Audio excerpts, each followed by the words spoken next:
ಇದೇ ವಿಷಯದ ಬಗ್ಗೆ ಇವತ್ತು ಮಾತಾಡ್ತೀವಿ. ಹಲವು ಜನ ಗಣ್ಯರು ನಮ್ಮ ಜೊತೆಗಿರ್ತಾರೆ. ನನ್ನ ಕೊಲೀಗ ಪ್ರಶಾಂತ್ ನಾಥ್ ಇದ್ದಾರೆ. ಪ್ರಶಾಂತ್, ಕಾರ್ಯಕ್ರಮಕ್ಕೆ ಸ್ವಾಗತ. ಪ್ರದೀಪ್ JDS ವಕ್ತಾರ ನಮ್ಮ ಜೊತೆಗಿದ್ದಾರೆ. ಕಾರ್ಯಕ್ರಮಕ್ಕೆ ಸ್ವಾಗತ ಪ್ರದೀಪ್ ಅವರೇ. ಕೆಲವೇ ಕ್ಷಣಗಳಲ್ಲಿ ಜಗದೀಶ್ ಹಿರೇಮನಿ BJP ವಕ್ತಾರ ನಮ್ಮನ್ನು ಜಾಯ್ನ್ ಆಗ್ತಾರೆ. ಸತ್ಯಪ್ರಕಾಶ್ KPCC ಉಪಾಧ್ಯಕ್ಷರು ಮತ್ತು ವಕ್ತಾರರು ನೇರ ಸಂಪರ್ಕದಲ್ಲಿ ನಮ್ಮ ಜೊತೆಗಿದ್ದಾರೆ. ಸತ್ಯಪ್ರಕಾಶ್ ಅವರೇ ನಮಸ್ಕಾರ. ನವೀನ್ ಕರುವಾನೆ ಪ್ರಗತಿಪರ ಮುಖಂಡರು ನಮ್ಮ ಜೊತೆಗಿದ್ದಾರೆ. ನವೀನ್ ಅವರೇ ನಮಸ್ಕಾರ ತಮಗೂ ಕೂಡ.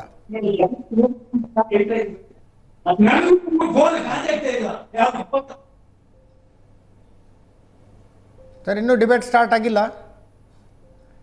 ಎಸ್ ಪ್ರಶಾಂತ್, ಸಂಜೆ ಚರ್ಚೆ ಮಾಡ್ತಾ ಇದ್ವಿ ನಾವು. ಕಾಂಗ್ರೆಸ್ಸಿನ ನಾಯಕರುಗಳು RSS ಬಗ್ಗೆ ಯಾಕೆ ಒಂದು ಅಸಹನೆಯನ್ನು ಇಟ್ಕೊಂಡಿದ್ದಾರೆ? ಅಂಡರ್ಸ್ಟ್ಯಾಂಡೇಬಲಿ ರಾಜಕೀಯ ಅಸಹನೆ ಒಂದಿದೆ. ಅಂದರೆ ಒಂದು ಆಲ್ಟರ್ನೇಟಿವನ್ನು, ಪೊಲಿಟಿಕಲ್ ಆಲ್ಟರ್ನೇಟಿವನ್ನು ಹುಟ್ಟು ಹಾಕಿದಂಥದ್ದು RSS ಮತ್ತು ಆ ಮೂಲಕ BJP. ಆದರೆ ಈ ಶಬ್ದಗಳು ಸೂಕ್ತವೇ? ನಾವು ಚರ್ಚೆ ಮಾಡಿದ್ವಿ. ಅದೇ ನೋಡಿ, ಕಾಂಗ್ರೆಸ್ ಮತ್ತು RSS ನಡುವಿನ ವೈಚಾರಿಕವಾಗಿರ್ತಕ್ಕಂಥ ಮತಭೇದಗಳು ಹೊಸತೇನಲ್ಲ. ನಾನು ತೀರ ಬರೀ ಸ್ವತಂತ್ರೋತ್ತರ ಭಾರತ ಅಲ್ಲ, ನೀವು ಸ್ವತಂತ್ರ ಪೂರ್ವದಲ್ಲೂ ಕೂಡ ತೆಗೆದು. ಹೌದು, ಕಾಂಗ್ರೆಸ್ನ ಧುರಿ ಯಾರ ಕಡೆ ಇತ್ತು? ಬಾಲ್ ಗಂಗಾಧರ ತಿಲಕರ ಕಡೆ ಇತ್ತು. ಬಾಲ್ ಗಂಗಾಧರ ತಿಲಕರು ತೀರಿಕೊಂಡ ಬಳಿಕ ಮಹಾತ್ಮ ಗಾಂಧಿ, ಗೋಪಾಲಕೃಷ್ಣ ಗೋಖಲೆ, ಅಗರ್ಕರ್ ಲೀಡರ್ಶಿಪ್ಪಿಗೆ ಬಂತು. ಆ್ಯಕ್ಚುಲಿ ಕಾಂಗ್ರೆಸ್ ಮತ್ತು ಸ್ವತಂತ್ರದ ಹೋರಾಟ ಮಾಸ್ ಮೂಮೆಂಟ್ ಆಗಿದ್ದ ಕೀರ್ತಿ ಮಹಾತ್ಮ ಗಾಂಧಿ.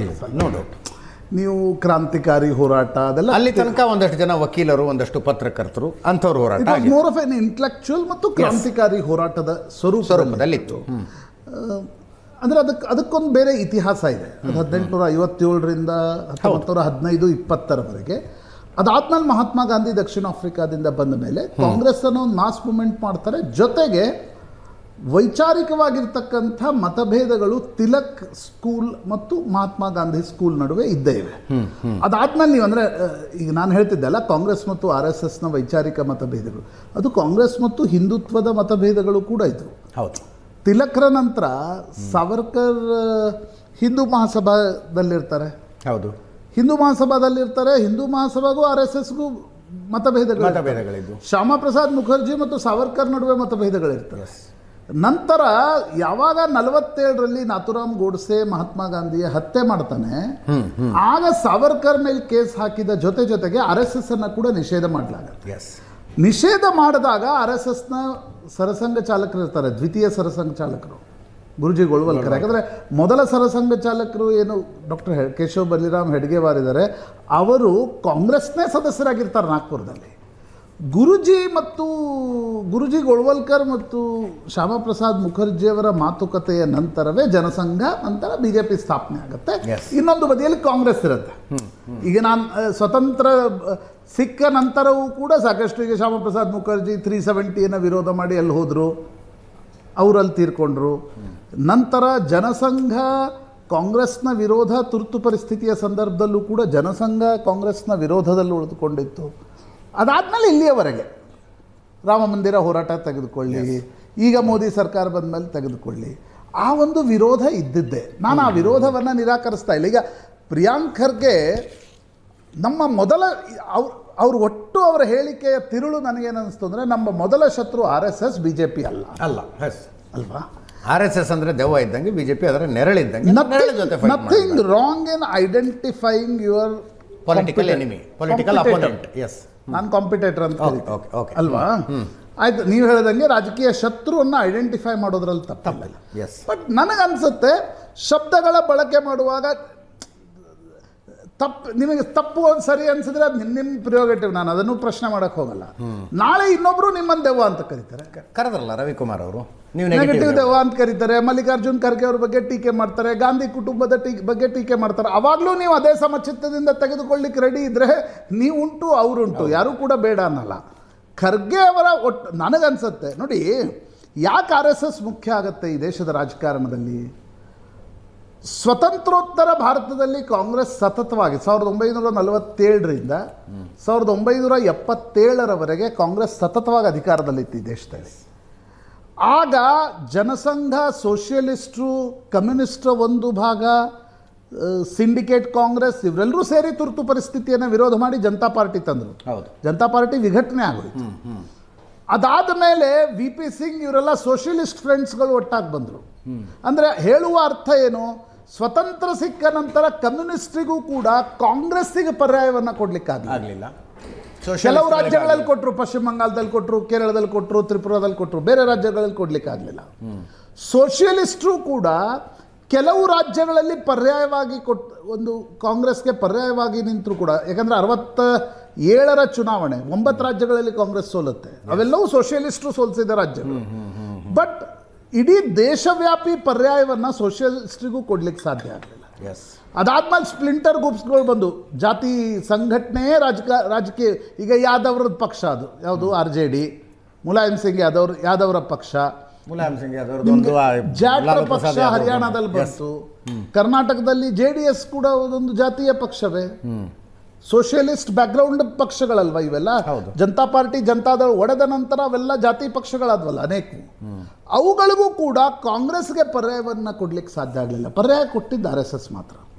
ಯಾಕಂದರೆ 3ನೇ ಬಾರಿ ಒಂದು ಪಕ್ಷವನ್ನು BJPಯನ್ನು ಅಧಿಕಾರಕ್ಕೆ ತರಬೇಕಾದ್ರೆ ಅದರ ಹಿಂದೆ RSS ಇದೆ. ನೀವು RSSನ್ನು ಕೋಮುವಾದಿ ಏನೇನು ಬೇಕೋ ವೈಚಾರಿಕವಾಗಿ ಟೀಕಿಸ್ಕೊಳ್ಬೋದು, but their working style is unique. That is helping BJP. ನಾನೀಗ RSS ಏನು ಸಂಘಟನೆ ಬಗ್ಗೆ ಹೇಳಕ್ಕೆ ಹೋಗಲ್ಲ. ಅದು ಯಾಕೆ BJPಗೆ ಸಹಾಯ ಆಗುತ್ತೆ ಅಂದರೆ RSSನ ವರ್ಕಿಂಗ್ ಸ್ಟೈಲ್ನ ಕಾರಣದಿಂದ BJPಗೆ ಅದೊಂದು ದೊಡ್ಡ ಬ್ಯಾಕ್ ಬೋನ್. ಆ ರೀತಿಯ ವೈಚಾರಿಕ ಫೌಂಟೇನ್, ಆ ರೀತಿಯ ಶಿಸ್ತುಬದ್ಧ ಕಾರ್ಯಕರ್ತರ ಒಂದು ದೊಡ್ಡ ಪಡೆ ಬೇರೆ ಪಕ್ಷಗಳ ಬಳಿ ಇಲ್ಲ. ನಾನೊಂದು ಸಣ್ಣ ಒಂದೇ ನಿಮಿಷದ ಒಂದು ಕತೆ ಹೇಳ್ತೀನಿ. H. ನರಸಿಂಹಯ್ಯನವರು ಮತ್ತು RSSನ ಹೂವೆ ಶೇಷಾದ್ರಿಗಳು ಭಾಳ ಫ್ರೆಂಡ್ಸ್ ಆಗಿದ್ದರು. H. ನರಸಿಂಹವ್ರು ನೋಡಿ, ಈ ದೇಶ ಕಂಡಂಥ ಒಬ್ಬ ಅಪ್ರತಿಮ ಗಾಂಧಿವಾದಿ, ಸೋಷಿಯಲಿಸ್ಟು, ಏನು ಹೇಳ್ತಾರೋ ನುಡಿದಂತೆ ನಡೆದವರು. ಆವಾಗ ನರಸಿಂಹಯ್ಯವರು ಹೇಳಿದ್ರಂತೆ ಹೂವೆ ಶೇಷಾದ್ರಿಗಳಿಗೆ, ಎಂಥ ನಿಮ್ಮದೊಂದು ದೊಡ್ಡ ಸಂಘಟನೆ ಇದೆ ಅಂತ. ಹೂವೆ ಶೇಷಾದ್ರಿಗಳು, ಇಲ್ಲ ನರಸಿಂಹವರೇ, ನಿಮಗೆಷ್ಟು ಆಗ ಸಾಯಿಬಾಬಾ ಎಲ್ಲ ಕೇಸಲ್ಲಿ ನರಸಿಂಹವರು ಮಾಡಿದ ಹೋರಾಟದಿಂದ ನಿಮಗೆಂಥ ಒಂದು ಜನಪ್ರಿಯತೆ ಇದೆ ಅಂತ ನರಸಿಂಹವರು ಹೇಳಿದ್ರಂತೆ. ನೋಡಿ, ನಂಗೆ ಜನಪ್ರಿಯತೆ ಇದೆ ನಿಜ, ನನ್ನ ಒಂದು ಕ್ರೆಡಿಬಿಲಿಟಿ ಇದೆ ನಿಜ, ಬಟ್ ನನ್ನ ವಿಚಾರವನ್ನು ತೆಗೆದುಕೊಂಡು ಹೋಗಬಲ್ಲಂಥ ಗುಂಪನ್ನು ನಂಗೆ ತಯಾರು ಮಾಡಲಿಕ್ಕೆ ಸಾಧ್ಯ ಆಗಲಿಲ್ಲ. ನೀನೊಬ್ಬ ಸಾಮಾನ್ಯ ಪ್ರಚಾರಕ ಇದೆಯಾ, ನೀನೇನು ಭಾಳ ಅಂದರೆ ಹೂವೆ ಶೇಷಾದ್ರಿಗಳು 70 ಸಂಘದಲ್ಲಿ ಫೇಮಸ್ ಇರ್ಬೋದು, ಹೊರಗಡೆ ಏನು ಭಾಳ ಇದ್ರಿ, ಬಟ್ ನೀನು ಹೇಳದಂತೆ ಕೇಳುವ ಲಕ್ಷಾಂತರ ಸ್ವಯಂ ಸೇವಕರು ನಿನ್ನ ಜೊತೆ ಇದ್ದಾರೆ. That is the strength of RSS. ನನಗನ್ಸುತ್ತೆ ಅಜಿತ್, ಪ್ರಿಯಾಂಕ್ ಖರ್ಗೆ ಅದನ್ನು ಐಡೆಂಟಿಫೈ, ಈಗ ಅದು ದೆವ್ವ ಅಂತ ಕರೆದ್ರು, ಆ ದೆವ್ವ ಅನ್ನೋ ಶಬ್ದ ಒಂದು ತೆಗೆದುಬಿಟ್ರೆ ಐಡೆಂಟಿಫಿಕೇಶನ್ ಕರೆಕ್ಟ್ ಇದೆ. ಪ್ರಿಯಾಂಕ್ ಖರ್ಗೆ ಅವರ ಐಡೆಂಟಿಫಿಕೇಶನ್ ಕರೆಕ್ಟ್ ಇದೆ, ಬಟ್ ಆ ಐಡೆಂಟಿಫಿಕೇಷನನ್ನು ಟೇಕ್ ಆನ್ ಮಾಡಬೇಕಾದ್ರೆ you need to have a strong ಶಿಸ್ತುಬದ್ಧ ಒಂದು ಸಂಘಟನೆ. ಕಾಂಗ್ರೆಸ್ಗೂ ಮತ್ತು BJPಗೆ ಇರ್ತಕ್ಕಂಥ ಏಕಮಾತ್ರ ವ್ಯತ್ಯಾಸ, ಚುನಾವಣೆ ಬರೀ ಪಾಲಿಟಿಕ್ಸ್ ದೃಷ್ಟಿಯಿಂದ ನೋಡೋದಾದರೆ BJP ಬಳಿ ಸಂಘ ಇದೆ, ಕಾಂಗ್ರೆಸ್ ಬಳಿ ಆ ರೀತಿಯ ಸಂಘಟನೆ ಇಲ್ಲ. BJPಯಿಂದ ಜಗದೀಶ್ ಹಿರೇಮನಿ ಅವರು ನಮ್ಮನ್ನು ಜಾಯ್ನ್ ಆಗಿದ್ದಾರೆ. ಕಾರ್ಯಕ್ರಮಕ್ಕೆ ಸ್ವಾಗತ ಜಗದೀಶ್ ಅವರೇ. ಸತ್ಯಪ್ರಕಾಶ್ ಅವರೇ, ಕೆಲಸ ಇದೆಯಾ ಸರ್ ನನ್ನ ಧ್ವನಿ? ಏನಂದ್ರೆ ಈಗ ಕಾಂಗ್ರೆಸ್ ಕಾರ್ಯಕರ್ತರಿಗೆ RSS ಏನು ಅನ್ನುವುದನ್ನು ಅರ್ಥ ಮಾಡಿಸುವ ಪ್ರಯತ್ನ ಪ್ರಿಯಾಂಕ್ ಖರ್ಗೆ ಅವರು ಮಾಡಿದರೆ ವೆಲ್ ಆ್ಯಂಡ್ ಗುಡ್. ಅದು ದೆವ್ವ ಅನ್ನುವಂಥದ್ದು ಏನು ಮಾಡ್ತು RSS ಅಂತ ನೋಡಿ. ಐ ಥಿಂಕ್ ಆ ದೆವ್ವದ ಒಂದು ಇದು ತಗೊಂಡು ನಾವು ವಾಟ್ ಈ ಮೆಂಟ್, ಪ್ರಿಯಾಂಕ್ ಖರ್ಗೆ ಅವರು ವಾಟ್ ಈ ಮೆಂಟ್ ವಾರ್ ಗೋಸ್ಟ್ ಅಂತ ಅಂದ್ರೆ ಟುಡೇ RSS ಸಂಘಟನೆ ಏನಿದೆ ಇಟ್ ಇಸ್ ನಾಟ್ ರೆಕಗ್ನೈಸ್ಡ್. ಅವ್ರು ಹೇಳ್ತಾರೆ ನಮ್ಮ ಹತ್ರ 6 ಕೋಟಿ ಕಾರ್ಯಕರ್ತರು ಇದ್ದಾರೆ, 8 ಕೋಟಿ ಕಾರ್ಯಕರ್ತರು ಯಾರು ಅನ್ನೋದು ಬಹಳ ಮುಖ್ಯ. ನನ್ನ ಸ್ನೇಹಿತರಾದ ಪ್ರಶಾಂತ್ ನಾಟ್ ಅವರು ಬಹಳ ಚೆನ್ನಾಗಿರೋದು, ಗಾಂಧಿ ಕೊಲೆಗೆ ಹೋಗ್ಬೇಕು ನಾವು 1948 ಹೋದ್ರೆ, ಆ ಗಾಂಧಿ ಕೊಲೆ ಆದಾಗ್ಲೂ ಅಲ್ಲಿ ಬಹು ಮುಖ್ಯವಾಗಿ ಗಾಂಧಿ ಕೊಲೆ ಪಾತಕರು ಯಾರ್ಯಾರು ಅಂದ್ರೆ ಗೋಡ್ಸೆ, ನಾರಾಯಣ ಆಪ್ತೆ, ಅವರ ತಮ್ಮ ಗೋಪಾಲ್ ಗೋಡ್ಸೆ ಮತ್ತೆ ಇನ್ನೊಬ್ರು ಇರ್ತಾರೆ. ಇವರೆಲ್ಲರಿಗೂ ಸಂಘದ ಜೊತೆ ನಂಟಿತ್ತು ಅಂತ ಬಹಳ ಕ್ಲಿಯರ್ ಆಗಿದೆ. ಇವರೆಲ್ಲರೂ ಸಾವರ್ಕರ್ ಇವ್ರನ್ನ ವಿಜಯ್ ಭವ ಹೇಳಿ ಕಳ್ಸಿರೋ. ವೀರೇಂದ್ರ ಕೆ ಜಾ ಪುಸ್ತಕ ಗಾಂಧಿ ಅಸಾಸಿನ ನೋಡಿದ್ರೆ ಅಲ್ಲೆಲ್ಲ ಉಲ್ಲೇಖ ಇದೆ, ಬಹಳ ಕ್ಲಿಯರ್ ಉಲ್ಲೇಖ ಇದೆ. ಫಾರ್ಮೇಟಿವ್ ಇಯರ್ಸ್ ಆಫ್ RSS ಅಲ್ಲಿ ಹಿಂದೂ ಮಹಾಸಭಾ ಹಾಗೂ RSS ನ ಸಹ ಕಾರ್ಯಕರ್ತರು ಇಬ್ಬರು, ಯಾರು ನಾರಾಯಣ ಆಪ್ತೆ ಆಗ್ಲಿ, ಆಮೇಲೆ ಗೋಪಾಲ್ ಗೋಡ್ಸೆ ಹೇಳಿದರು ಏನಂತ, ನಮ್ಮ ಇಡೀ ಕುಟುಂಬ RSS ಜೊತೆ ಇತ್ತು, ಇದು ನಾವು RSS ಜೊತೆ ಇರಲಿಲ್ಲ ಅನ್ನೋದು ದೊಡ್ಡ ಮಟ್ಟದ ಸುಳ್ಳು ಅಂತ. ಬಹಳ ನೊಂದ್ಕೊಂತಾನೆ ಗೋಡ್ಸೆ. ನೀವು ಇನ್ನೊಂದು ಹೇಳ್ತೀನಿ, ಗೋಡ್ಸೆ ಟ್ರಯಲ್ ಟೈಮ್ ಅಲ್ಲಿ RSS ಡಿಸೋನ್ಸ್ ಗೋಡ್ಸೆ, ಅವಾಗ ಗೋಡ್ಸೆ ನೊಂದ್ಕೊಂಡು ಸದಾ ವತ್ಸಲೆ ಹಾಡ್ತಾರೆ ಅಂತ ರೆಫರೆನ್ಸ್ ಇದೆ ಬುಕ್ಗಳಲ್ಲಿ.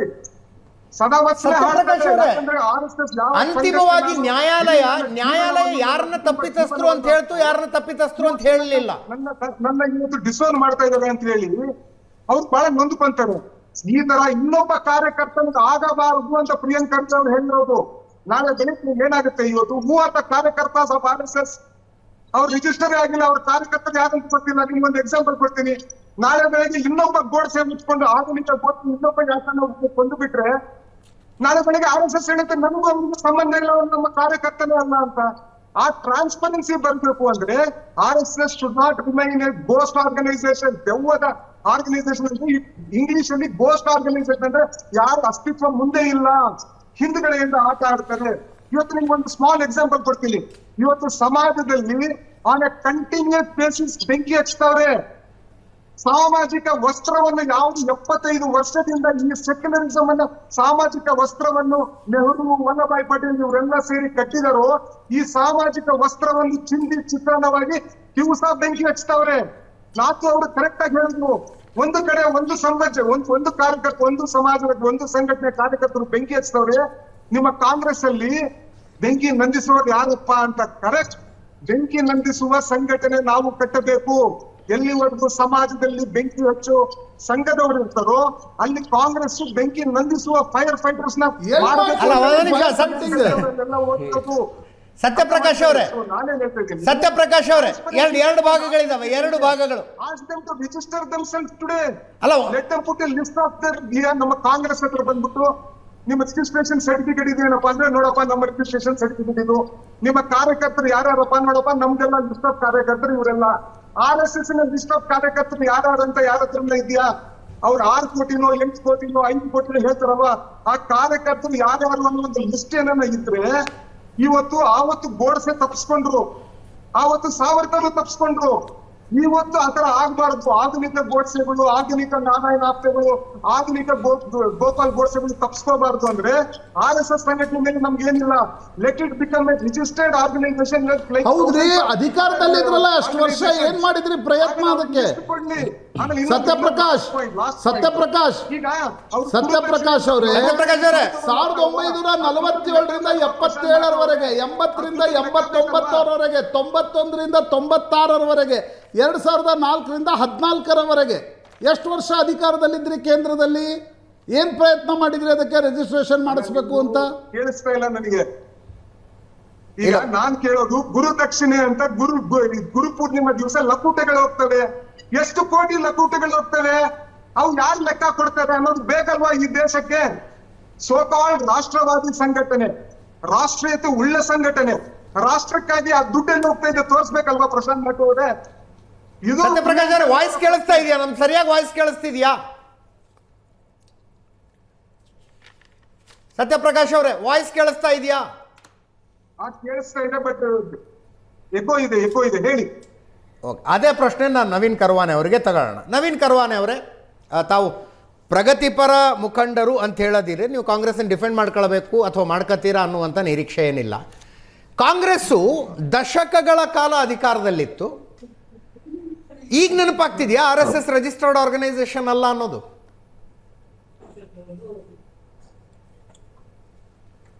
ನನ್ನ ವಾಯ್ಸ್ ಕೇಳ್ತಿದ್ಯಾ? ಕೇಳಿಸ್ತಾ ಇದೆ, ಹೇಳಿ. ಈಗ RSS ಕಾಂಗ್ರೆಸ್ ಅವತ್ತಿನಲ್ಲೂ ಕೂಡ ಇವತ್ತಿನವರೆಗೂ ಹೋರಾಟದ ತಗೊಂಡ್ಕೊಂಡ್ರೆ RSS ಗಾಂಧಿ ಹತ್ಯೆಯಿಂದ ಇನ್ನೂ ಹೊರ ಬಂದಿಲ್ಲ. ಹೆಂಗೆ RSS ಯಾವ ರೀತಿ ಕೆಲಸ ಮಾಡ್ತಾ ಇದೆ ಅಂದ್ರೆ, ಏನು ಸಸಿಗಳನ್ನ ಬೆಳೆಸ್ಬೇಕಾದ್ರೆ ಮಡಿ ತಯಾರು ಮಾಡುವ ಕೆಲಸ ಇಲ್ಲ, ಮಡಿ ತಯಾರು ಮಾಡುವ ಕೆಲಸವನ್ನ RSS ಮಾಡ್ತಾ ಇದೆ. ಅದ್ರ ಮೇಲೆ ಬೆಳೀತಾ ಸೊಪ್ಪು, ಅದು RSS ಸೊಪ್ಪಿನ ತರ ಬೆಳೀತಾ ಇದೆ. ಬಿಜೆಪಿ ಅನ್ನೋದು RSS ಮಡಿಯ ಮೇಲೆ ನಿಂತಿದೆ. ಇವ್ರು ಹಾಕ್ತಕ್ಕಂಥ ಟೊಪ್ಪಿ ಇರ್ಬೋದು, ಇವ್ರು ಹಾಕ್ತಕ್ಕಂಥ ಪ್ಯಾಂಟು ಶರ್ಟು, ಇದು ಯಾವುದು ಕೂಡ ಹಿಂದೂ ಧರ್ಮಕ್ಕೆ ಸಂಬಂಧಪಟ್ಟಿದ್ದೆ ಅಲ್ಲ. ಸರ್, ಅದು ನೀವ್ಯಾರು ಸರ್ ಡಿಸೈಡ್ ಮಾಡೋದಕ್ಕೆ? ಅವ್ರು ಡಿಸೈಡ್ ಮಾಡ್ಕೋತಾರೆ ಬಿಡಿ. ಪ್ರಗತಿಪರ ಚಿಂತಕರು RSSನವ್ರು ಏನು ಪ್ಯಾಂಟ್ ಹಾಕೊಳ್ತಾರೆ, ಏನು ಶರ್ಟ್ ಹಾಕೋತಾರೆ, ಏನು ಟೋಪಿ ಹಾಕೋತಾರೆ, ಅದ್ರ ಬಗ್ಗೆ ಹೇಳ್ತಾ ಇದ್ದೀರಿ ನೀವು. ಇಲ್ಲಿ ಬೇಸಿಕ್ ಪ್ರಶ್ನೆ ಇರುವಂತದ್ದು ಈ ಹೇಳ್ಬಾರ್ದು. ಆ ಹೊಸ ಯುವಕರಿಗೆ ಅದನ್ನ ಕಾಯ್ದೆ ದುಡ್ಡು ಇರ್ತಕ್ಕಂಥ ಸಮಾಜದಲ್ಲಿ ಹೊಸ ಯುವಕರು ಏನ್ ಬರ್ತಾ ಇದಾರೆ ಅವ್ರ ಮೇಲೆ ಹೇರಬಾರ್ದು. ಯಾರ್ಯಾರು ಏರಿಕೆ ಮಾಡಿದ್ರು? ಭಾವನಾತ್ಮಕವಾಗಿ ಹೊಸ ಹುಡುಗರನ್ನ ಭಾವನಾತ್ಮಕವಾಗಿ ಸ್ಫೂರ್ತಾ ಇದ್ದಾರೆ, ಕೈಗೆ ದಂಡ ಕೊಡ್ತಾ ಇದ್ದಾರೆ, ಪುಸ್ತಕ ಕೊಡುವ ಕೈಗಳು ದಂಡ ಹಿಡಿತಾ ಇದ್ದಾರೆ. ಅದು ಈ ಸಮಾಜಕ್ಕೆ ಅಪಾಯ ಇದೆ. ಅಲ್ಲ ನವೀನ್ ಅವರೇ, RSS ಯಾರನ್ನಾದ್ರೂ ಒತ್ತಾಯಪೂರ್ವಕವಾಗಿ ಶಾಖೆ ಕರ್ಕೊಂಡು ಹೋಯ್ತು, ಬೈಠಕ್ಕೆ ಕರ್ಕೊಂಡು ಹೋಯ್ತು, ಆ ಥರದ ಆರೋಪಗಳನ್ನು ಏನಾದ್ರು ಪ್ರಸ್ತಾಪ ಮಾಡ್ತಿದ್ದೀರಾ ತಾವು? ಸರ್, ನಾನು RSS ಇದುವರೆಗೆ ಬಂದವನು. ಒಬ್ಬ ವ್ಯಕ್ತಿಯ ಮನೆಗೆ ಪದೇ ಪದೇ ಬಂದು ಅವನ ಧರ್ಮದ ಅಫೀಮನ್ನ ಹೀಗೆ ಅಂತ ಹೇಳಿದಾಗ ಭಾವನಾತ್ಮಕವಾಗಿ ಅವನನ್ನ ಸೆಳೆದು ನಮ್ಮ ಮನೆಗೆ ಬರಬೇಡಿ ಅಂದವ್ರ ಮನೆಗೆ ಏನಾದ್ರು RSS ನವ್ರು ಹೋಗಿರುವ ಉದಾಹರಣೆಗಳನ್ನು ಹೇಳ್ತೀರಾ? ನಮ್ಮ ಮನೆಗೆ ಬರಬೇಡಿ ಅಂತ ಯಾರು ಹೇಳಿದ್ರೆ RSS ನವ್ರು ಆದ್ರೂ ಅವ್ರ ಮನೆಗೆ ಒತ್ತಾಯಪೂರ್ವಕವಾಗಿ ಹೋದ್ರು, ಆ ಥರದ ಉದಾಹರಣೆಗಳೇನಾದ್ರು? ಸರ್, ಬರಬೇಡಿ ಅಂತ ಹೇಳಿ ಯಾರು ಕೂಡ ಯಾರ ಮನೆಗೆ ಯಾರು ಬರಬೇಡಿ ಅಂತ ಯಾರು ಹೇಳಲಿಲ್ಲ. ಬಂದಿರ್ತಕ್ಕಂಥವ್ರನ್ನ ಕೂರಿಸಿ ಕಾಫಿ ಕೊಡುವಂಥದ್ದು ಹಿಂದೂ ಧರ್ಮದ ಸಂಸ್ಕೃತಿ. ಆದ್ರೆ ಹಿಂದೂ ಧರ್ಮ ಈಗ RSS ಗೆ 100 ವರ್ಷ ಅಂತ ಏನ್ ಹೇಳ್ತಾ ಇದೆ, 100 ವರ್ಷದ ಹಿಂದೆ RSS ಇರ್ಲಿಲ್ಲ. ಆದ್ರೆ ಹಿಂದೂ ಧರ್ಮ ಸುಭಿಕ್ಷವಾಗಿ ಇರ್ಲಿಲ್ವಾ, ಗಟ್ಟಿಯಾಗಿ ಇರ್ಲಿಲ್ವಾ, ದೇವಸ್ಥಾನ ಕಟ್ಟಲಿಲ್ವಾ, ಪ್ರೀತಿ ವಿಶ್ವಾಸ ಬದುಕಲು ಮಾಡಲಿಲ್ವಾ? ನವೀನ್ ಪ್ರಸಕ್ತ ಪರಿಸ್ಥಿತಿಯಲ್ಲಿ RSS ಏನು ಅಂತಕ್ಕಂಥದ್ದು ಚರ್ಚೆ ಮಾಡುವಾನ 1925 ಅವ್ರ ಮನೆಗೆ ಹೋಗ್ತಾರೆ. ಹೌದಪ್ಪ, ಅವ್ರ ಮನೆಗೆ ಹೋಗ್ತಾರೆ. ಅವರಿಗೆ ಪರ್ಯಾಯವಾಗಿ ನೀವೇನು ಮಾಡ್ತಿದ್ದೀರಿ ಅನ್ನೋದು ಪ್ರಶ್ನೆ ಬರುತ್ತೆ. ಈ ದೇಶದಲ್ಲಿ ಕಮ್ಯುನಿಸ್ಟ್ ಇರಲಿಲ್ವಾ ನವೀನ್? ಕಮ್ಯುನಿಸ್ಟ್ ಇದ್ರೆ ತಾನೇ ಅದೊಂದು ವೈಚಾರಿಕವಾಗಿರ್ತಕ್ಕಂಥ ಇವತ್ತು ಕಮ್ಯುನಿಸ್ಟ್ರು ಎಲ್ಲಿದ್ದಾರೆ? ಇಲ್ಲ, ಇವತ್ತು ಕಮ್ಯುನಿಸ್ಟ್ರು. ನಾನು ಕೇಳುವ ಪ್ರಶ್ನೆ, ಒಂದು ವೈಚಾರಿಕ ಸಂಘಟನೆಗೆ ನೀವು ಇನ್ನೊಂದು ವೈಚಾರಿಕ ಸಂಘಟನೆಯನ್ನು ಕಟ್ಟುವ ಪ್ರಾಮಾಣಿಕ ಪ್ರಯತ್ನ ಮಾಡಿದ್ರೆ, ಈಗ ಸತ್ಯಪ್ರಕಾಶ್ ಅವರು ಹೇಳ್ತಾ ಇದ್ರು ಕಾಂಗ್ರೆಸ್ ಬಳಿ ಇದೆ ಅಂತ. ನಾವು ನೋಡಿಲ್ವಾ? ಕಾಂಗ್ರೆಸ್ ಮತ್ತು BJP ಇರಲಿ, ಯಾವುದೇ ಪಕ್ಷದಿರಲಿ, ರಾಜಕಾರಣಕ್ಕೆ ಬಂದಮೇಲೆ ಅವ್ರು ಏನು ಮಾಡ್ತಾರೆ ಅನ್ನೋದನ್ನು ನಾವು ನೋಡಿಲ್ವಾ? ಇವತ್ತು ನಾಗಪುರದಲ್ಲಿ ಹೋಗಿ 3ನೇ ವರ್ಷದ ಟ್ರೈನಿಂಗ್ ತೆಗೆದುಕೊಂಡು ಬಂದವನು ಕಾಂಗ್ರೆಸ್ಸಿಗೆ ಬಂದು ಅವನು ಗೆಲ್ಲೋ ಪಾಸಿಬಿಲಿಟಿ ಇದ್ರೆ ಇವ್ರು ಬಂದು ಹಾರ ಹಾಕ್ಬಿಡ್ತಾರೆ, ಅವನನ್ನು ಮಂತ್ರಿನೂ ಮಾಡ್ತಾರೆ ಅವರು.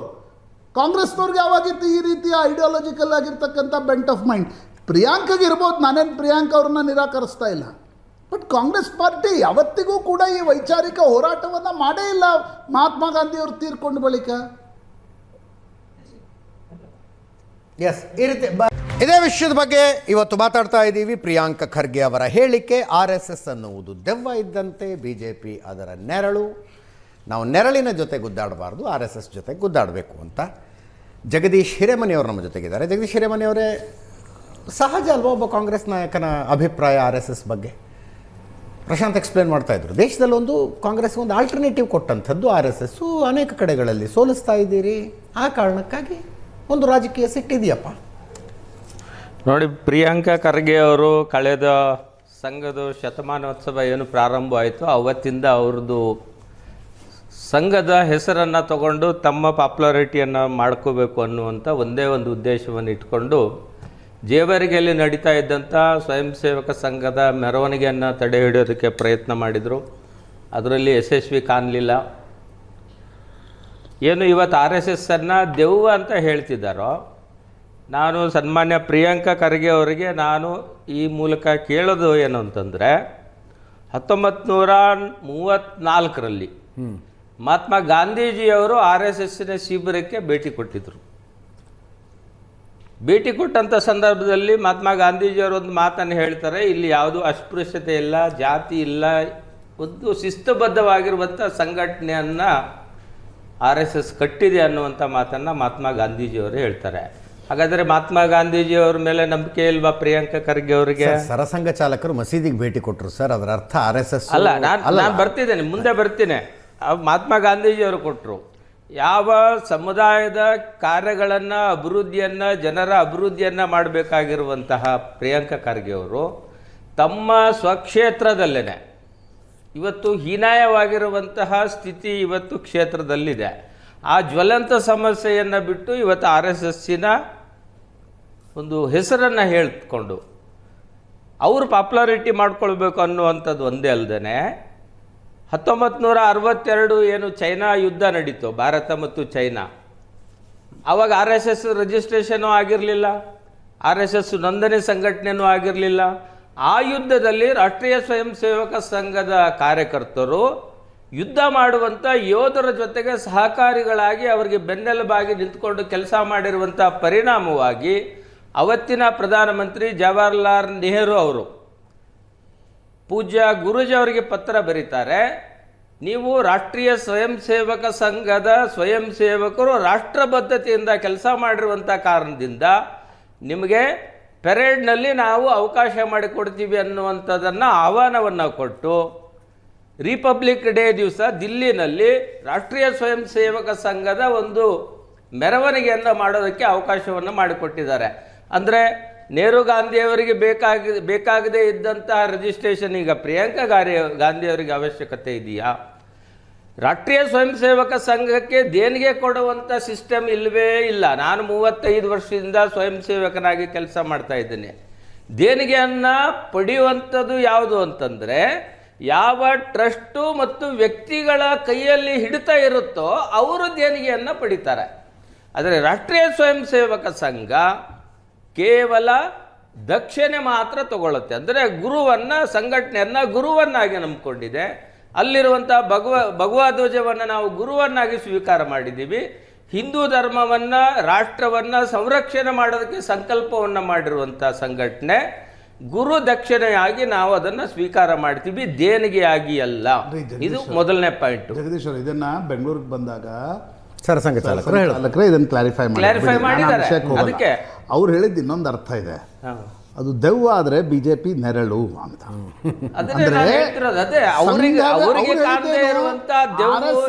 ಬಿಜೆಪಿಯ ನಿಜವಾದ ಶಕ್ತಿ ಬಿಜೆಪಿಯಲ್ಲಿ ಏನಿಲ್ಲ, ಅದು ನೆರಳು. ಅದನ್ನೇ ರಾಷ್ಟ್ರೀಯ ಸ್ವಯಂ ಸೇವಕ ಸಂಘ ಅನ್ನುವಂಥದ್ದು ಒಂದು ವಿಶಾಲವಾಗಿರುವಂತ ಮರ ಇದ್ದಂಗೆ. ಆ ಮರದ ಕೆಳಗಡೆ ಇರುವಂಥದ್ದು ಬಿಜೆಪಿ, ನಾವು ಒಪ್ಕೊಳ್ತೀವಿ ಅದನ್ನ. ಆದ್ರೆ ಪ್ರಿಯಾಂಕಾ ಖರ್ಗೆ ಅವರ ದೃಷ್ಟಿಯಲ್ಲಿರುವಂಥ ದೆವ್ವ ಅನ್ನುವಂಥ ಏನು ಶಬ್ದ ಹೇಳಿದಾರೋ ಆ ಪದಕ್ಕೆ ಅದು ಸರಿಯಾದ ರೀತಿಯಲ್ಲಿ ಅವರು ಸಂಘವನ್ನು ಅರ್ಥ ಮಾಡಿಕೊಂಡಿಲ್ಲ. ಅವ್ರ ತಂದೆಯವರು ರಾಷ್ಟ್ರೀಯ ಸ್ವಯಂ ಸೇವಕ ಸಂಘದ ಶಿಬಿರಕ್ಕೂ ಬಂದಿದ್ರು, ಅವರಿಗೆ ಅರ್ಥ ಆಗಿರೋದು. ಅವ್ರ ಮಗನಿಗೆ ಪ್ರಿಯಾಂಕಾ ಖರ್ಗೆ ಅವರಿಗೂ ಸಂಘ ಅರ್ಥ ಆಗಿಲ್ಲ. ಅದಕ್ಕೆ ನಾನು 35 ವರ್ಷಗಳಿಂದ ಸ್ವಯಂ ಸೇವಕನಾಗಿ ನಾನು ಪ್ರಿಯಾಂಕಾ ಖರ್ಗೆ ಅವರಿಗೆ ಹೇಳ್ತೇನೆ, ನೀವು RSS ಶಾಖೆಗೆ ಬನ್ನಿ, RSS ಶಿಬಿರಕ್ಕೆ ಬನ್ನಿ. RSS ಏನನ್ನುವಂಥದ್ದು ನಿಮ್ಗೆ ಅರ್ಥ ಮಾಡ್ಕೊಳ್ಳೋದಕ್ಕೆ ನಿಮ್ಗೊಂದು ಒಳ್ಳೆ ಅವಕಾಶ ಇದೆ. 100 ವರ್ಷದ ಸಂದರ್ಭದಲ್ಲಿ ನೀವು ಬಂದು ಅರ್ಥ ಮಾಡ್ಕೊಳ್ಳಿ. ಆಮೇಲೆ ನೀವು RSS ಬಗ್ಗೆ ಮಾತಾಡುವಂಥದ್ದು ದೆವ್ವ ಗಿವ್ವ ನೆರಳು ಅನ್ನುವಂಥದ್ದು ನಿಮಗೆ ಅರ್ಥ ಆಗುತ್ತೆ. ನಿಮ್ಮ ನೆರಳು ಎಲ್ಲಿ ಬೀಳಿಸ್ಕೋಬೇಕು ಅನ್ನುವಂಥದ್ದು ನೀವು ತೀರ್ಮಾನ ಮಾಡಿಬಿಟ್ಟಿದ್ದೀರಿ. ನಿಮ್ಮ ಹೈಕಮಾಂಡನ್ನು ಮೆಚ್ಚಿಸೋದಕ್ಕೋಸ್ಕರವಾಗಿ ಹೈಕಮಾಂಡಲ್ಲಿ ನನ್ನ ಹೆಸರು ಯಾವಾಗಲೂ ಚಾಲ್ತಿಯಲ್ಲಿರಬೇಕು ಅಂತಂದರೆ RSS ಅನ್ನುವಂಥ ಒಂದು ಪ್ರಬಲವಾಗಿರುವಂಥ ಸಂಘಟನೆ ಜೊತೆಗೆ ನಾನು ಗುದ್ದಾಡಿದರೆ ನಾನು ಪಾಪ್ಯುಲರ್ ಆಗ್ಬೋದು ಅನ್ನುವಂಥ ಒಂದು ಅಜೆಂಡಾವನ್ನು ಇಟ್ಕೊಂಡು ಪ್ರಿಯಾಂಕಾ ಖರ್ಗೆ ಅವರು ಮಾಡ್ತಾ ಇರೋವಂಥದ್ದು ಇಡೀ ಜನಗೆ ಗೊತ್ತಾಗ್ತಾ ಇದೆ. ಸೊ ಹಾಗಾಗಿ ನಾನು ಪ್ರಿಯಾಂಕಾ ಖರ್ಗೆ ಅವರಿಗೆ ನಾನು ಸ್ಪಷ್ಟಪಡಿಸ್ತೇನೆ, ರಾಷ್ಟ್ರೀಯ ಸ್ವಯಂ ಸೇವಕ ಸಂಘ ಅನ್ನುವಂಥದ್ದು ಒಂದು ರಾಷ್ಟ್ರಭಕ್ತರ ನಿರ್ಮಾಣ ಮಾಡುವಂಥ ಸಂಘಟನೆಗೆ ನೀವು ದೆವ್ವ ಅನ್ನುವಂಥದ್ದು ಹೋಲಿಸಿರುವಂಥದ್ದು ಇದು ತುಂಬ ಒಂದು ನೋವಿನ ಸಂಗತಿ ಆಗಿರುವಂತಹ ಶಬ್ದವನ್ನು ಉಪಯೋಗ ಮಾಡಿದರೆ. ಸಂಘದಲ್ಲಿ RSSನ ಅಡಿಯಲ್ಲಿ ಭಾರತೀಯ ಜನತಾ ಪಾರ್ಟಿ ನಾವು ಸ್ವಯಂ ಸೇವಕರನ್ನೇ. ಅಂದರೆ ಇಡೀ ಪ್ರಪಂಚದಲ್ಲಿರ್ತಕ್ಕಂಥ ಹಿಂದೂಗಳನ್ನು ವಸುದೈವ ಕುಟುಂಬಕಂ ಅಂತ ಹೇಳ್ಕೊಂಡು ಹೋಗುವಂಥ ಸಂಘಟನೆ ನಮ್ಮದಾಗಿರೋದ್ರಿಂದ ನಮ್ಮದೆಲ್ಲೋ ಒಂದು ರಿಜಿಸ್ಟ್ರೇಷನ್ ಮಾಡಿ ಅವ್ರ ಹೆಸರಲ್ಲಿ ಸಿಗ್ನೇಚರ್ ಮಾಡಿ ಅವ್ರ ಹೆಸರಲ್ಲಿ ಅಕೌಂಟ್ ಟ್ರಾನ್ಸಾಕ್ಷನ್ ಮಾಡುವಂಥ ಒಂದು ಸೀಮಿತವಾಗಿರುವಂಥ ಸಂಘಟನೆ ಅಲ್ಲ ಇದು ದೇಶಭಕ್ತರಿಂದ ಕೂಡಿರುವಂಥದ್ದು. ದೇಶಭಕ್ತರೇ ನಡೆಸ್ತಾ ಇರುವಂಥ ಒಂದು ವ್ಯಾಪಕವಾಗಿರುವಂಥ ರಾಷ್ಟ್ರೀಯ ಸ್ವಯಂ ಸಂಘ ಇದು. ನಿಮ್ಮ ಮಿತ್ರ ಪಕ್ಷದವರು ಮೈತ್ರಿ ಕಾರಣಕ್ಕಾಗಿ ಹೆಂಗೆ ಸಮರ್ಥನೆ ಫಂಡ್ ಬರುವಂಥದ್ದು ಎಲ್ಲಿಗೆ ಇವ್ರದ್ದು ಬರುತ್ತಂತಂದ್ರೆ ಹೆರಾಲ್ಡ್ ಅನ್ನುವಂಥದ್ದು ಜಗದೀಶ್ ಹಿಂಗೂ ಇರ್ಬೋದು. Is a politician. ಯಾರು? ಪ್ರಿಯಾಂಕಾ ಖರ್ಗೆ. ಕಾಂಗ್ರೆಸ್ಗೆ ಇರ್ತಕ್ಕಂಥ ಅತಿ ದೊಡ್ಡ ಸಮಸ್ಯೆ RSS ಎಲ್ಲವನ್ನೂ ಕೂಡ ತಪಸ್ಸನ್ನು ಬಿಜೆಪಿಗೆ ಧಾರೆ ಎರೆಯುತ್ತೆ. ಆ ಕಾರಣದಿಂದ ಅವ್ರಿಗೆ ಬೇಸರ ಇರ್ಬೋದು. What's wrong in it? ಯಾಕಂದ್ರೆ ನೀವೇನು ಬಹಳ RSS ಟೈಪ್ ಏನಿಲ್ಲ. ದೆವ್ವ ಅನ್ನುವ ಶಬ್ದವನ್ನು ಪಕ್ಕಕ್ಕೆ ಇಟ್ಕೊಂಡು ನೋಡಿದ್ರೆ ಪ್ರಿಯಾಂಕಾ ಖರ್ಗೆ ಅವರ ಪೊಲಿಟಿಕಲ್ ಅನಾಲಿಸಿಸ್ ಕರೆಕ್ಟ್ ಆಗಿದೆ ರೀ. ದೆವ್ವ ಅನ್ನೋ ಶಬ್ದವನ್ನು ಪಕ್ಕಕ್ಕೆ ಇಟ್ಟು ನೋಡೋದಾದ್ರೆ ಎಲ್ಲವನ್ನ ಆ ತಪಸ್ಸನ್ನು ನಿಮಗೆ ಧಾರೆ ಎರೆಯುತ್ತೆ. RSSನಲ್ಲಿ ಬೆಳೆದಿರುವಂಥವ್ರು ಬರೀ ಕೇವಲ ಬಿಜೆಪಿ ಕ್ಷೇತ್ರದಲ್ಲಿ ಮಾತ್ರ ಇಲ್ಲ, ಸಮಾಜದ ಎಲ್ಲ ರಂಗಗಳಲ್ಲಿ ಸ್ವಯಂ ಸೇವಕರು ಇದ್ದಾರೆ. ಅದರಲ್ಲಿ ಬಿಜೆಪಿನಲ್ಲಿ ಇದ್ದೀವಿ. ಎಸ್ ಪ್ರದೀಪ್ ಅವರು ನೀವು ಹೇಳದ ಒಂದು ಮಾತು ನಾನು ಒಪ್ತೀನಿ. ಅವರು ದೆವ್ವ ಅನ್ನೋ ಪದವನ್ನು ಹೊರಗಿಟ್ಟು ನೋಡೋದಾದರೆ ಅವ್ರು ಹೇಳಿರ್ತಕ್ಕಂಥ ಅನಲೈಸ್ ಮಾಡಿರ್ತಕ್ಕಂಥ ರೀತಿ ಕರೆಕ್ಟ್ ಇದೆ. ಯಾಕೆಂದರೆ ಇವತ್ತು ಬಿ ಜೆ ಪಿಗೆ ದೊಡ್ಡ ಶಕ್ತಿ ಏನಾದರೂ ಇದ್ದರೆ ಅದು RSS.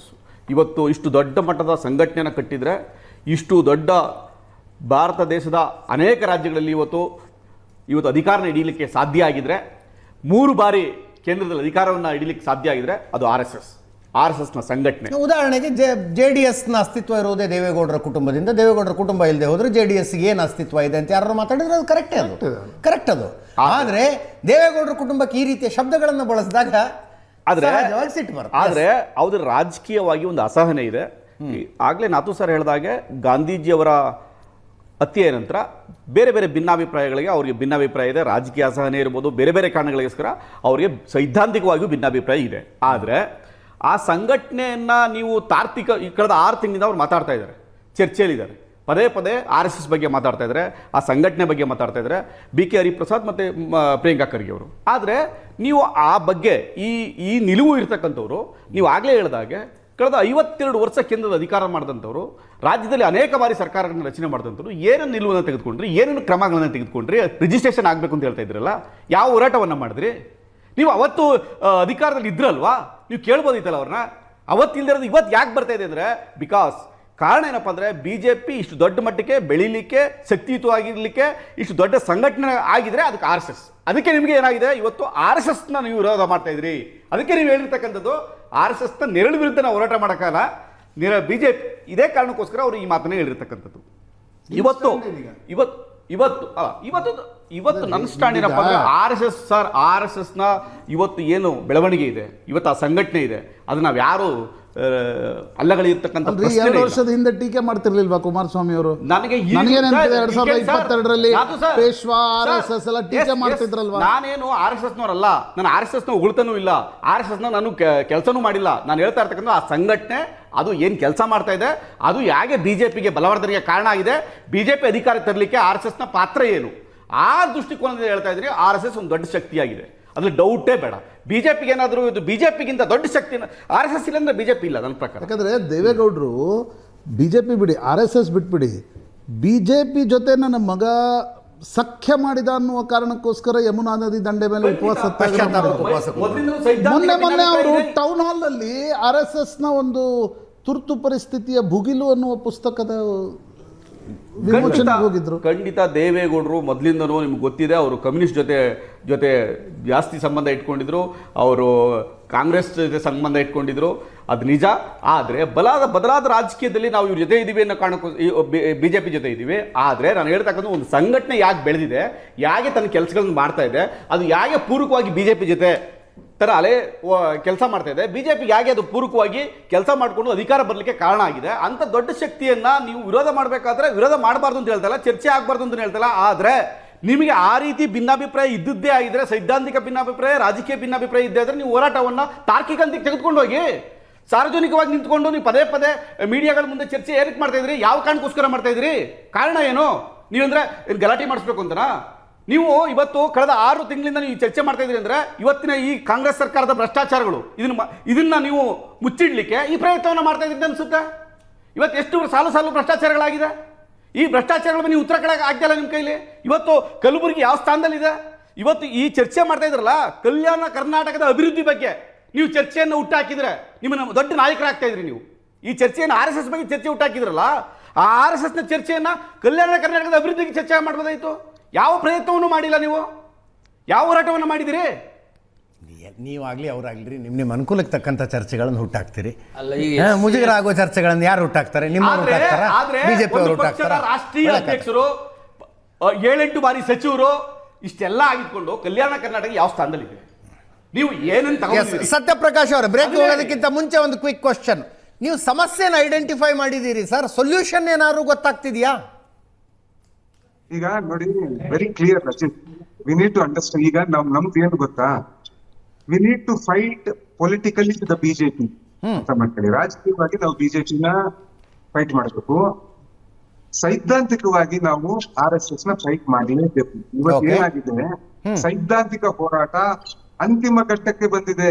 The logical end. ಇಲ್ಲಿ ಇವತ್ತು ಹೋರಾಟ ಯಾರ ಮಧ್ಯದಲ್ಲಿ ಅಂದ್ರೆ, ಒಂದು ಕಡೆ ಜಾತಿವಾದಿ ಹಾಗೂ ಕೋಮುವಾದಿಗಳು ಒಂದಾಗಿದ್ದಾರೆ, ಇನ್ನೊಂದು ಕಡೆ ಜಾತ್ಯತೀತ ಶಕ್ತಿಗಳು ಏನಿದ್ದಾರೆ, ಯಾರು ಬೆಂಕಿ ನಂದಿಸುವ ಕೆಲಸ ಮಾಡ್ತಾರೆ, ಅವರೆಲ್ಲ ತಮ್ಮ ಶಕ್ತಿಯನ್ನು ಸದೃಢಗೊಳಿಸ್ತಾ ಇದ್ದಾರೆ. ಯಾರು ಜಾತ್ಯತೀತರು ಯಾರು? ನೋಡಿ, ಮಧ್ಯದಲ್ಲಿ ಬರಬೇಡಿ ಅಂತ ಹೇಳಿ ಕೆ ಹರಿಪ್ರಸಾದ್ ಅವರಾಗ್ಲಿ, ಪ್ರಿಯಾಂಕ್ ಖರ್ಗೆ ಅವರಾಗ್ಲಿ ಈ ಸೈದ್ಧಾಂತಿಕ ಹೋರಾಟವನ್ನು ಕರ್ನಾಟಕದ ಮಟ್ಟಕ್ಕೆ ಮುಂಚೂಣಿಯಲ್ಲಿ ತಗೊಂಡೋಗ್ತಾರೆ. ಇದರಿಂದ ಏನಾಗುತ್ತೆ ಅಂದ್ರೆ ಒಂದು ದೊಡ್ಡ ಪಡೆ ರಾಜ್ಯದ ಅಧ್ಯಕ್ಷರು ಅದಕ್ಕೆ ವ್ಯತಿರಿಕ್ತವಾಗಿ ಸತ್ಯಪ್ರಕಾಶ್ ನಿಮ್ ರಾಜ್ಯದ ಅಧ್ಯಕ್ಷರು ನಮಸ್ತೆ ಸದಾ ವತ್ಸಲೆ ಹೇಳಿದ್ರು. ನಿಮ್ ರಾಜ್ಯದ ಅಧ್ಯಕ್ಷರು RSS ಹತ್ತಿರದ ಈಶಾ ಫೌಂಡೇಶನ್ ಜೊತೆ ಹೋಗಿ ಕೂತಿದ್ರು. ಬಿಜೆಪಿಯ ಸ್ಪೋಕ್ಸ್ ಪರ್ಸನ್ ಎಲ್ಲ ದಯವಿಟ್ಟು ಕೇಳಿಸ್ಕೊಳ್ಳಿ. ನಾನಲ್ಲ ರೀ, ನಾನೇ ಸ್ಪೋಕ್ಸ್ ಅಲ್ರಿ, ಪ್ರಶ್ನೆ ಕೇಳಬಾರ್ದು, ಒಳ್ಳೆ ಕಥೆ ಆಯ್ತಲ್ಲ ನಿಮ್ದು. ನೀವು ಪ್ರಿಯಾಂಕ್ ಖರ್ಗೆ ಹರಿಪ್ರಸಾದ್ ಬಗ್ಗೆ ನಂದೇನು ಅಭ್ಯಂತರ ಇಲ್ಲ, ನಿಮ್ ರಾಜ್ಯದ ಅಧ್ಯಕ್ಷರು ಹೇಳಿ, ಅವ್ರ ಬಗ್ಗೆನೂ ಹೇಳಿ ಅಲ್ವಾ. ಪ್ರಶಾಂತ್ ನಾಥ್ ಅವರೇ, give me 3 minutes time, you will understand what I want to tell you. Please give me 3 minutes time. ನಾನು ಏನ್ ಹೇಳ್ತೀನಿ, ಇವತ್ತು ಸೈದ್ಧಾಂತಿಕ ಹೋರಾಟ. ಪ್ರಶಾಂತ್ ನಾಥ್ ಅವರೇ, ನೀವು ಪ್ರಜ್ಞಾವಂತರಾದ್ರೆ ನೀವು ನಮ್ ಜೊತೆ ಕೊಡ್ಬೇಕು. ಅತಿ ಪ್ರಜ್ಞಾವಂತರು ಜಾತ್ಯತೀತರಾದ್ರೆ ನೀವು ನಮ್ ಜೊತೆ ಕೊಡ್ಬೇಕು. ಇನ್ನು ಮುಂದೆ ಜಾತಿವಾದಿಗಳು ಹಾಗೂ ಕೋಮುವಾದಿಗಳ ಜೊತೆ ಬಿಟ್ಬಿಡಿ. ಈ ದೇಶಕ್ಕೆ ನಾಳೆ ಸ್ಟುಡಿಯೋಗೆ ಬನ್ನಿ, ಜಾತ್ಯತೀತತೆ ಅಂದ್ರೇನು, ಕೋಮುವಾದ ಅಂದ್ರೇನು ಅಂತ ಚರ್ಚೆ ಮಾಡೋಣ. ಸತ್ಯಪ್ರಕಾಶ್ ಅವರೇ, ನೀವೆಲ್ಲ ದೂರದಲ್ಲಿ ಕುತ್ಕೊಂಡಾಗ ಬೇಡ, ನಾಳೆ ಸ್ಟುಡಿಯೋಗೆ ಬನ್ನಿ. ಜಾತ್ಯತೀತತೆ ಅಂದ್ರೇನು, ಕೋಮುವಾದ ಅಂದ್ರೇನು ಚರ್ಚೆ ಮಾಡಬೇಕಾಗಿದೆ. ರಾಜಕೀಯ ನಾಯಕರ ವೈಚಾರಿಕತೆಯ ಬಗ್ಗೆ ಸಂಪೂರ್ಣ ಅರಿವಿದೆ, ಹಿಂಗಾಗಿ ನಾನು ಎಲ್ಲೂ ಬರಲ್ಲ, ಚಿಂತೆ ಮಾಡಬೇಡಿ. ನವೀನ್ ಕರುವಾನೆ, ಪ್ರಗತಿಪರ ಮುಖಂಡರ ಇನ್ನೊಂದು ಪ್ರತಿಕ್ರಿಯೆಯನ್ನು ತೆಗೆದುಕೊಳ್ತಾ ಇದ್ದೀನಿ. ಸರ್, ನವೀನ್ ಅವರೇ, ಸ್ಟುಡಿಯೋದಲ್ಲಿ ಇರಬೇಕಾಗಿತ್ತು, ನೀವು ಇನ್ನಷ್ಟು ಹೀಟೆಡ್ ಡಿಬೇಟ್ ಆಗ್ತಿತ್ತು. ನಿಮ್ಮ ಧ್ವನಿ ವೀಕ್ಷಕರ ತನಕ ಅಂದುಕೊಂಡಷ್ಟು ನೀಟಾಗಿ ರೀಚ್ ಆಗ್ತಾ ಇಲ್ಲ. Sorry for that, technical error ಇದೆ. ನವೀನ್ ಕರುವಾನೆ ಅವರೇ, ಕಾಂಗ್ರೆಸ್ಸಿಗಿರುವ ಸಮಸ್ಯೆಯನ್ನ ಸರಿಯಾಗಿ ಐಡೆಂಟಿಫೈ ಮಾಡಿದ್ದಾರೆ ಪ್ರಿಯಾಂಕ್ ಖರ್ಗೆ ಅವರು. ಬಟ್ ಅದಕ್ಕೆ ಉತ್ತರ ಏನು, ಪರಿಹಾರ ಏನು? ಪರಿಹಾರ ಅಂದ್ರೆ ಆಲ್ಟರ್ನೇಟಿವ್ ಆಗಿ ಅಂತದ್ದೇ ಇನ್ನೊಂದು ಸಂಘಟನೆ ಕಟ್ಟಿ ನಿಲ್ಲಿಸಬೇಕು. ಹೌದು ಸರ್, ಈಗ ನನ್ನ ಮಾತು ಕೇಳ್ತಾ ಇದೆಯಾ? ಕೇಳಿಸ್ತಾ ಇದೆ, ಹೇಳಿ ಸರ್. ಈ ನೆರಳು ವಿಚಾರವಾಗಿ ಪ್ರಿಯಾಂಕ ಖರ್ಗೆ ಅವರು ಮಾತಾಡಿದ್ದು ಸರಿ ಇದೆ ಅನ್ನುವಂಥದ್ದು ಅಭಿಪ್ರಾಯ. ಯಾಕೆಂದ್ರೆ ನೆರಳು ಅಂದ್ರೆ ಈ ದೇಶದ ಜನ ಸಂವಿಧಾನದ ನೆರಳಿನಲ್ಲಿ ಬದುಕಬೇಕೇ ವಿನಃ ಮತ್ತು ಯಾವುದೇ ರಾಜಕೀಯ ಸಂಘಟನೆಗಳು ಸಂವಿಧಾನದ ಅಡಿಯಲ್ಲಿ, ಸಂವಿಧಾನದ ನೆರಳಿನಲ್ಲಿ ಸಂಘಟನೆ ಮಾಡಬೇಕು ಮತ್ತು ರಾಜಕಾರಣ ಬದುಕನ್ನು ಮಾಡಬೇಕೇ ವಿನಃ ಯಾವುದೇ ಒಂದು ಸಂಘಟನೆಗಳು ಅಥವಾ ಒಂದು ರಿಜಿಸ್ಟ್ರೇಷನ್ ಮಾಡದೇ ಇರ್ತಕ್ಕಂಥ ಒಂದು ಸಂಘಟನೆಯ ನೆರಳಿನಲ್ಲಿ ಇರಬಾರದು ಅನ್ನುವಂಥದ್ದು ಅವರ ಅಭಿಪ್ರಾಯವೂ ಹೌದು, ನಮ್ಮೆಲ್ಲರ ಅಭಿಪ್ರಾಯವೂ ಹೌದು, ಕಾಂಗ್ರೆಸ್ನ ಅಭಿಪ್ರಾಯವೂ ಹೌದು. ಅಲ್ರಿ ನವೀನ್ ಅವರೇ, ಸಂವಿಧಾನದ ನೆರಳಿನಲ್ಲಿ ಎಲ್ಲರೂ ಬದುಕ್ತಾ ಇದ್ದೀವಿ. ಪೊಲಿಟಿಕಲ್ ಸ್ಟೇಟ್ಮೆಂಟ್ ಪ್ರಿಯಾಂಕ್ ಖರ್ಗೆ ಅವ್ರದ್ದು ಅರ್ಥ ಮಾಡ್ಕೊಳ್ಳಿ. ಈಗ ಕಾಂಗ್ರೆಸ್ಸು ಗಾಂಧಿ ಕುಟುಂಬದ ನೆರಳಿನಲ್ಲಿದೆ ಅಂತ ಯಾರು ಮಾತಾಡಿದ್ರೆ ಅಲ್ಲಗಳಿಯೋದಕ್ಕಾಗತ್ತಾ? ಹೌದಪ್ಪ, ಗಾಂಧಿ ಕುಟುಂಬ ಒಂದು ಬೈಂಡಿಂಗ್ ಫ್ಯಾಕ್ಟರ್ ಆಗಿ ಕಾಂಗ್ರೆಸ್ಸಿಗೆ ಕೆಲಸ ಮಾಡ್ತಾ ಇದೆ, ಯಾರು ಅಲ್ಲಗಳಿತಾರದನ್ನ? ಹಾಗೆ JDSಗೆ ದೇವೇಗೌಡರ ಕುಟುಂಬ ಬೈಂಡಿಂಗ್ ಫ್ಯಾಕ್ಟರ್ ಆಗಿ ಕೆಲಸ ಮಾಡ್ತಾ ಇದೆ, ಯಾರು ಅಲ್ಲಗಳಿತಾರದನ್ನ?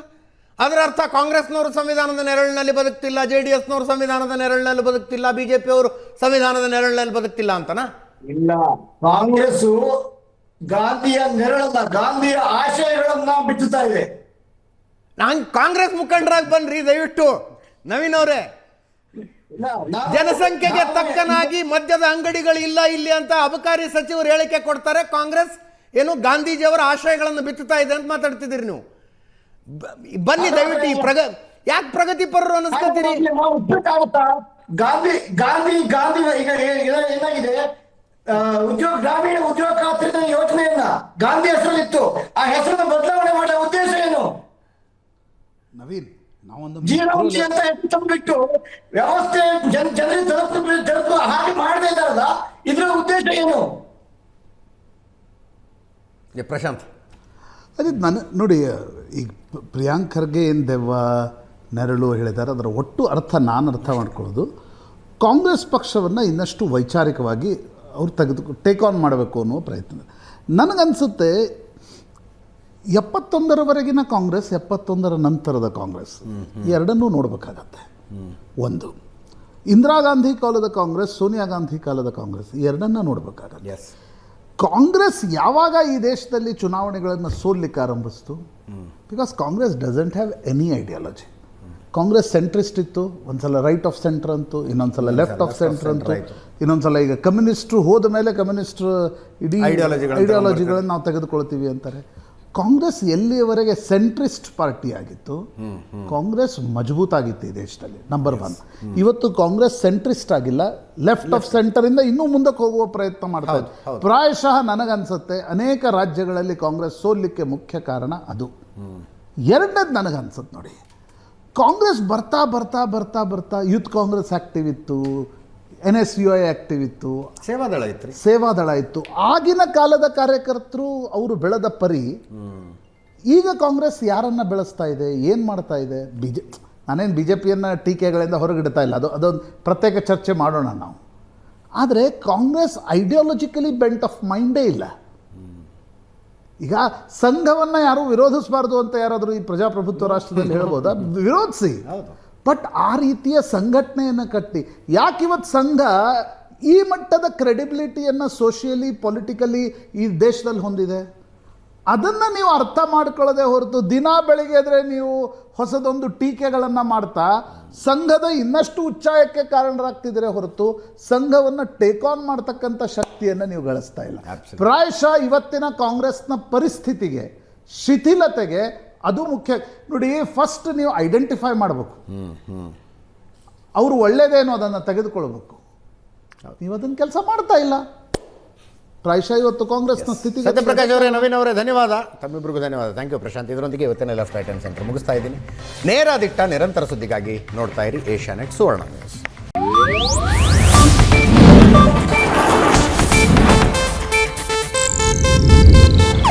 ಇದು ಏಷ್ಯಾನೆಟ್ ನ್ಯೂಸ್ ನೆಟ್ವರ್ಕ್ ಪ್ರಸ್ತುತಿ.